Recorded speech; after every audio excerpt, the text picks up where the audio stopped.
Today's conversation is imagining the best case scenarios. Welcome to the Functioning Overthinkers Weekly Podcast. Here we will discuss the healthy limits of overthinking and are reminded to not be anxious about anything, but to trust God in everything. I'm your host, Shanae Sadler.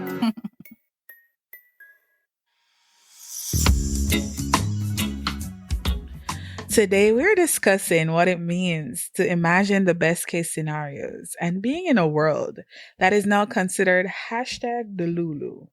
Let me just put this out there by saying you do have people that do not believe in visualizing the life that they want. They think it's taboo or it's unrealistic to speak things into being. But me, on the other hand, I believe in speaking life over myself. It's not cliche, taboo, or dumb to think that good things will flow to you. As a matter of fact, whether you believe in science or you're more spiritual, you know about the law of attraction and how energy flows. Case in point, have you ever experienced talking to someone and they're sad and you just feel such a heaviness in your spirit? That is because that energy was transferred over to you and it's messing up your flow. When we can sense people's energy, especially if you're able to discern well, then you know that energy transfers. So as I said before, it is imperative that you speak life and positivity over your life, especially with so much negativity around us. It's easy to fall into self-sabotaging tactics. That said, as overthinkers, we spend most of our days dwelling on the worst case scenarios. But that stops today as we're going to imagine the best case scenarios through the method of visualization.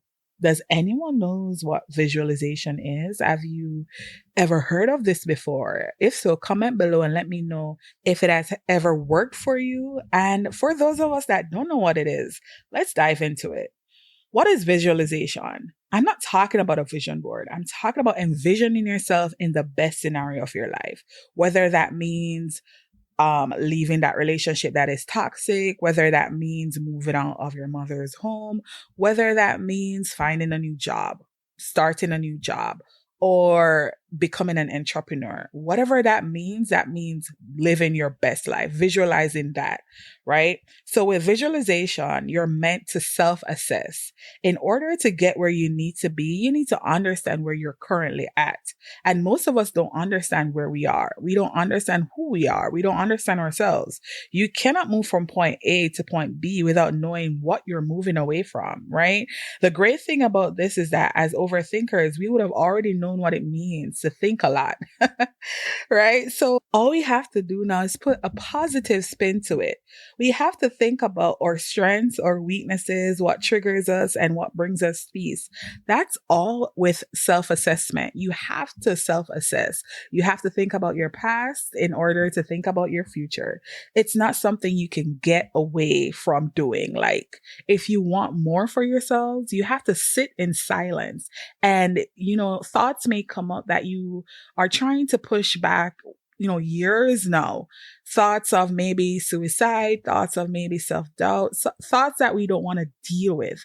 And that is what sitting in silence means and self-assessing. You have to deal with those thoughts. You have to deal with those emotions. And that is why I say, again, most of us don't know ourselves because we don't take the time to really self-assess. We don't take the time to get to know us. We don't take the time to get to love on us. And so we live life in a shallow realm. We live life just going about making money and just that's it. But do you really know who you are? Do you really know whose you are? Let's not get Christian on us, right? But yeah, like for real, think about who you are and self-assess. That way we are not delusional when we come to envision our best selves, but we are intentional and we're meaningful. Now, let's think about this a little bit deeper. As explained by Dr. Robert, the art of visualization is for rehearsing new or better behavior. But like with anything else we do, we can engage in this process from a negative standpoint, or we can engage in it from a positive mindset. The thing is, This is not a sham of any kind, right? It's factual. The more you do or believe in something is the more you operate under that belief. Or subconscious downloads everything we hear, speak, believe, act, and then it cements it into the conscious mind. Why do you think people are able to be brainwashed into things? They have no idea how they got there because of their subconscious mind that was forever downloading all these bits and pieces. And so they end up believing it. They're brainwashed into that thought. They're brainwashed into that belief. Now, being the Christian that I am, I can take this into deeper depths, but that's a lot to unpack. And I'm just going to keep it where it's at right now, right?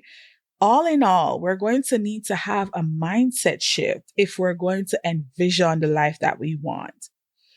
When you practice the art of visualization, it's not just to envision and then that is it. As I mentioned before, you have to self assess.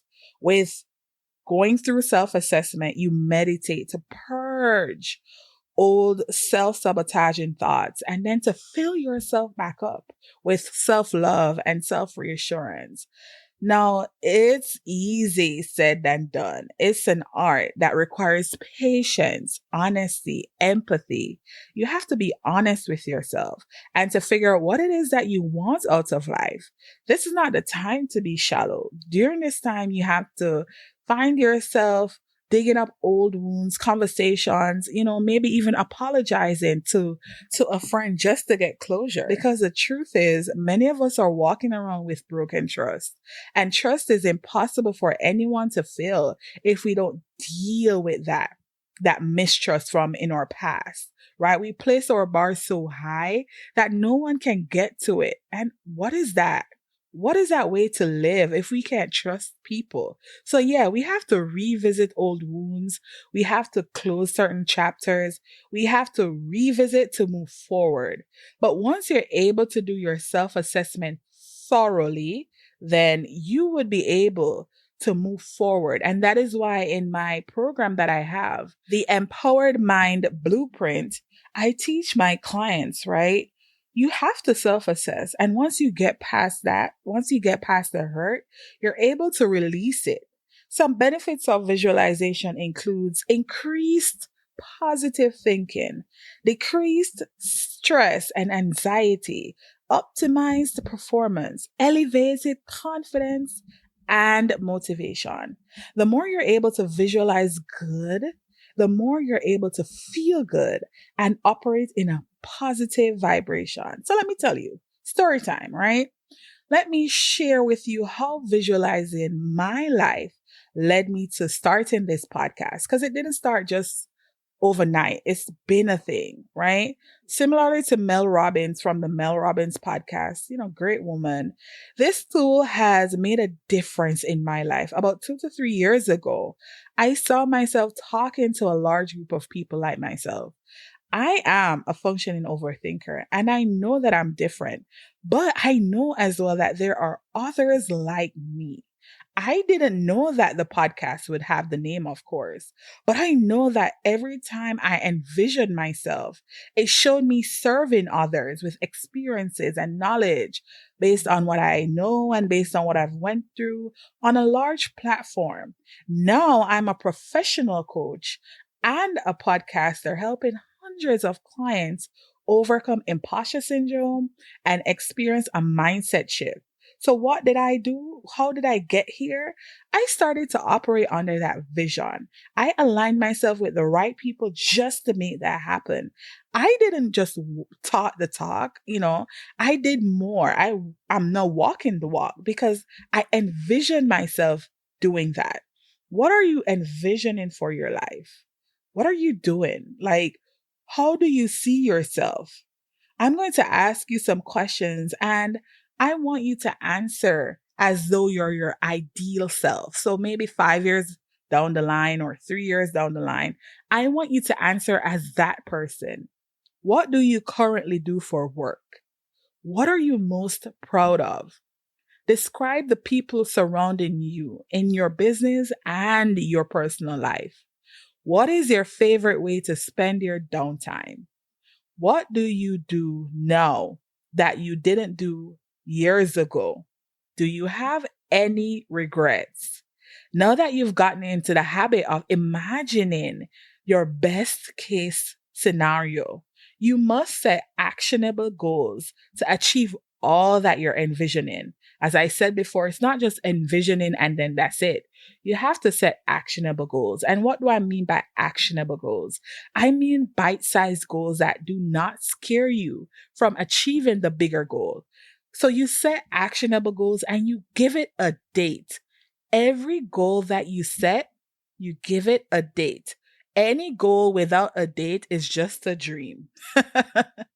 Let me say that for the people in the back. Any goal without a date is just a dream, baby girl, baby boy. It's just a dream. Also, when you write goals, right?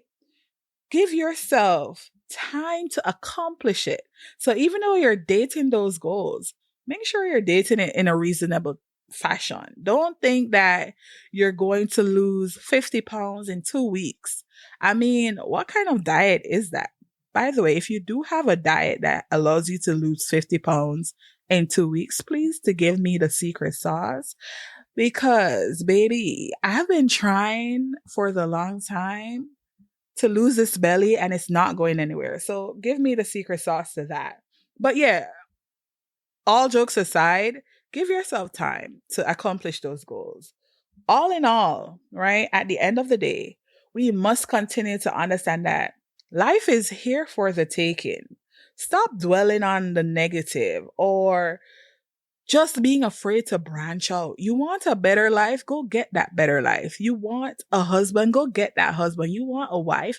Go get that wife. Go and do what you want to do in legal terms, of course. Yeah. But no, what I'm saying is everything that you want to accomplish can be accomplished. You have to have the grit, the wit, the knowledge, the strength, the perseverance, the persistence, the determination. You have to have all those qualities, but you must push along. It's there for the taking. You can choose to dwell on the negative, as I said, or you can choose to branch out into the unknown. The thing is, you know what it means to stay where you are in that same spot. So why not do something else? Why not try something else? I mean, you're in a position where you self sabotage, you talk down to yourself, you're not enjoying life, you compare yourself to others because you want more out of life. So why not get more out of life? You know what? I am an entrepreneur. I have many businesses. I have many interests. And that's because I know that something will connect. I must impact people. However, I get there may be a work in progress, but I'm not giving up on myself. Some people may say, you know what, Shanae, you're doing too much. I do not care. I do not want to live broke. I'm not born to be poor. So whatever it takes to get there in legal realms, of course, I'm going to do it because I have so much in me to give. This is just the start. Right now, I'm on my bed with the mic in my hand, doing this podcast for you guys because it must connect with someone. Someone will get the message that you can start from anywhere. You don't have to have the perfect life. You don't have to have a car, a home. If you have a passion, something that's burning inside, imagine that self, envision yourself as that person and get started. You have a business idea. You don't really know the pieces to put into it. Start somewhere. Get your certification. You want to be a notary. Get your equipments. Get certified. Get things in place and set yourself up. Something will connect. Something will happen. And when you're starting that journey, give yourself time. Ooh, that's a word. I'm speaking to myself too. Give yourself time for that thing to blossom. Give yourself time for it to happen. So yeah, thank you, man, for tuning into this message. Do not forget to subscribe and to leave a review. Let me know if it connected with you. Let me know if you resonated with anything. I'd love to know. Next week, we are diving into a new season 2. I am excited. That season is for the girlies, but men, you could listen to, or you could give it to your girlfriends, your wives, your boo things, your sneaklings, whatever you call them. Give it to them for them to listen to it as we empower women, as we boss up, as we get the bag, as we become better women overall. I can't wait for season 2. And until then, stay functioning. You are bomb.com. Bye.